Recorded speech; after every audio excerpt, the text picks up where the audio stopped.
Dans les soucis de booster les secteurs des assurances en République démocratique du Congo, le ministre des Finances Nicolas Kazadi, accompagné de la vice-ministre des Finances Onej Ntsele-Mimpa, a eu une entrevue fructueuse avec tous les patrons des compagnies des assurances, une véritable aubaine qui a permis d'examiner minutieusement la vue d'ensemble de ces secteurs hyper prolifiques pour la croissance économique et la création des emplois fiables et pérennes. Sans détour, selon le directeur général de la SONAS, M. Bonyeme Ekofo-Lucien, qui s'est confié à la presse après cet entretien, les patrons des finances congolaises ont évoqué un point important que d'aucuns considéraient comme un tabou, à savoir la fuite inéluctablement exponentielle de l'évasion des primes avec délectation morose à travers les actes que posent les assureurs. Le ministre a demandé à la corporation de continuer avec les réflexions. Nous devons continuer à réfléchir afin de booster, comme il se devait, notre industrie. Et après ces réflexions, nous allons d'abord nous retrouver en association. Et après cette réflexion, nous reviendrons vers le ministère pour faire rapport. Et à l'issue de cette rencontre-là, le ministre pourra lever l'option. Pour éviter l'évasion des primes, il ne revient qu'à nous-mêmes, les compagnies d'assurance installées au Congo, de faire respecter les textes.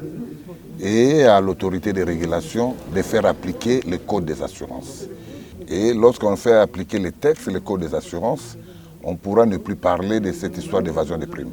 Cependant, des stratégies sont en train d'être peaufinées par l'autorité de régulation des assurances en vue de réduire significativement cette évasion qui a élu domicile au vu et au su de tous sans mesures contraignantes. Le développement du marché des assurances étant une priorité pour le gouvernement congolais, il sera question pour toutes les parties prenantes de travailler en collégialité et sans duplicité pour atteindre les résultats tangibles.